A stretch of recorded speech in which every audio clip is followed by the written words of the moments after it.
What's poppin', y'all?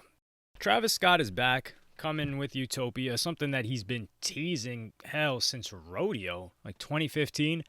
And I feel like nobody talked about this. I posted about this on Threads. Dead app, by the way, but, I had to hop on there, at least create an account. And I said the following.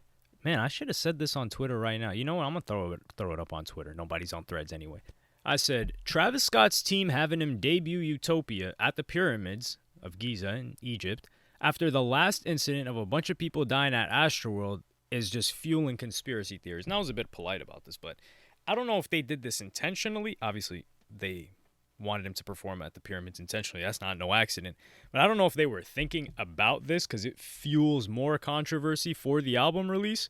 But while I don't believe this, many people did believe, hey, this Astroworld thing is some ritual. I mean, keep in mind, that Astroworld event, festival, went so mainstream. I mean, it has the highest death toll, doesn't it? Death count of a music festival with the crowd crush and everything. People said there was dark energy. It went mainstream. It was all over the news stations. It went global.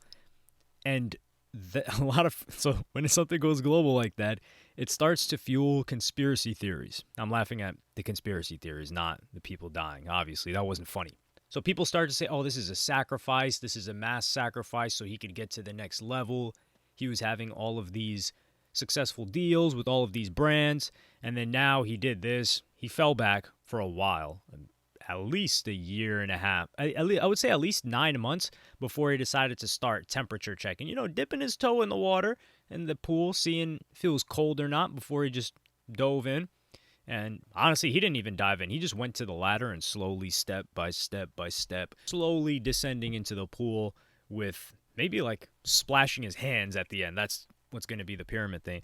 But there's always been conspiracies with the pyramids, whether it's ancient aliens built them, or as I believe some religions believe that the use of ghosts or different spirits were used to build them.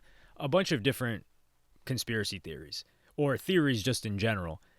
And one of them is like harvesting. So if you guys remember old school conspiracy theory right now, so the younger cats might not remember, or not old school, but old school YouTube, back in, let's say, 2009 era to 2011, 12, especially when people were talking about Illuminati stuff, one of the popular theories was energy harvesting. So they would say,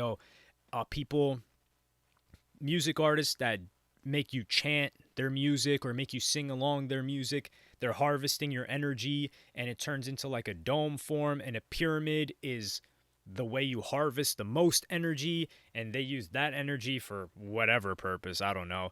And that's how they kind of steal your energy. So the pyramids, Travis Scott having just killed 10 people, also beat the case completely. They said he doesn't have any criminal charges, I believe. So he just has to deal with a bunch of civil suits. Who knows how much he's going to pay out? Who knows how much Live Nation is going to pay out? Let's keep it a buck. When you're this rich, you don't face any consequence. Like, let's not remember Bruce Jenner turned Caitlyn Jenner, literally ran into someone, killed him. I don't even think he did a night in jail. Not even a night. Isn't that crazy? And I don't believe it's because he transitioned or whatever. I think it's because he's that rich, that famous. Like, nah, you're not really gonna, unless you're diddling, a certain group of people that are under a certain age. Yeah, you're probably going to be straight. You're not going to do any time. And I think Travis Scott just falls under that. Although the situation with Caitlyn Jenner is completely different from Travis Scott. But Travis Scott, so he doesn't get in trouble because he's ridiculously rich. But I feel like doing something like this, if it's intentional, they were like, yo, if we do it at the pyramids, it's going to, create this conspiracy theory where people are, they're giving you, your haters are giving you promo too. At that point, I think it's evil, but I wouldn't put it past people behind the scenes to do something like that. Or they just thought like, hey, the theme of Utopia is, hey, we're at this place that's kind of more incredible than real life and everything is perfect. And what better place for that than to debut it at the pyramids? Like these perfect structures that were built thousands of years ago, and kind of nobody really knows how they're built, or the average person that hasn't researched it too much doesn't know how it's built and doesn't even want to accept the explanation because it seems so crazy to have been built that long ago. And when I think about it more, it sounds like the perfect embodiment of Utopia. But whoever recommended that, someone should have been there and say, yo, this is also a lot of conspiracy theories behind this. If anything goes wrong there, it is an absolute disaster. I think that's also why they're limiting it or capping it to 5 or 6,000 people, so they make sure nobody gets hurt. Possibly because the government also said, like, yo, you can't have this many people. I don't know the details of it, because I remember Russ performed at the pyramids, or like right next to the pyramids, and I think he might have had an audience that big as well. I don't know if it was bigger. If it was bigger, then that means he's allowed to have more, and they just decided to keep less people there, probably for safety reasons. So I think the concept would have been cool had Travis Scott not had this situation with Astrofest. That's the first thing that came to my mind. Does my brain just make a bunch of weird connections, or did anybody else consider that too? I didn't really see it in the comments. Do I believe that? No, I don't believe Travis Scott is energy harvesting or, using sacrifices.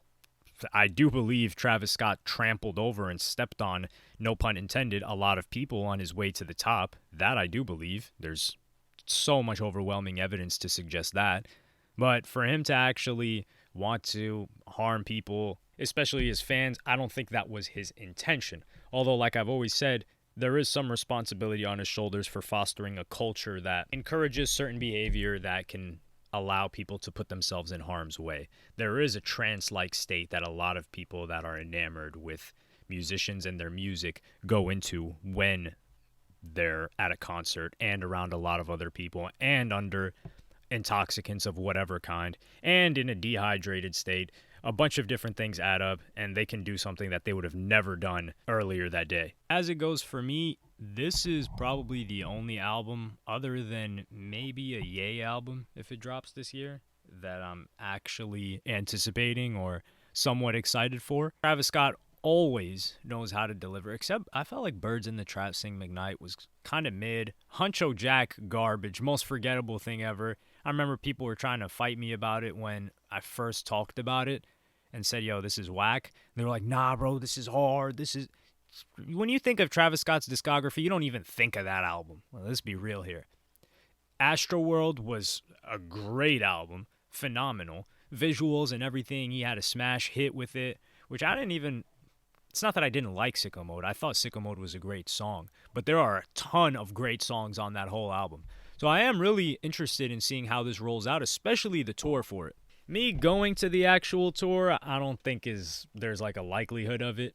There's a possibility, but I don't really see myself going in there with all these people raging. Like, I need to chill. I need to sit back, enjoy the show. As for the album, yeah, I'm really interested in seeing the sound that Travis Scott tries to develop. I actually want to hear some bars from Travis Scott addressing the Astroworld situation, not putting himself in harm's way of like legal things, because he still has ongoing lawsuits, but at least talk about how you felt emotionally after, the toll it took on you, the kind of hate that you got, or the feedback that you got, negative or whatever the case may be, the people depending you, like, were you appreciative of your fans that rocked out with you and were saying you didn't have bad intentions with that? Like, all of those emotions, I want those things echoed in the album. And if they're not at all in any verse on any song, I'm going to be slightly disappointed, even if the album is great, because this is a representation of you and what's happened in the past couple of years. That is the biggest event of Travis Scott's life. Negative up until that point. I mean, it was negative, but that was the biggest moment of his career thus far. So to not address it is kind of just soulless, which hopefully Travis Scott's music hasn't completely turned into yet, although it always has been, or has not been, the most personal. Like, he'll drop things here and there. But when you think of a Travis Scott album, other than Rodeo, I would say, it's kind of more so great curation. Like, you see Travis Scott's curation of music and what he likes, but you don't necessarily get to know Travis Scott. That's one of the things I like to say most, is that when you listen to a Travis Scott song, it's amazing how much fire he can make rapping about nothing sound like. And that's the greatest summary ever. But let me know what y'all think in the comments. Like, subscribe, and hit the notification bell if you enjoyed. Follow me on Twitter and Instagram. Thank you for watching. Peace. Peace.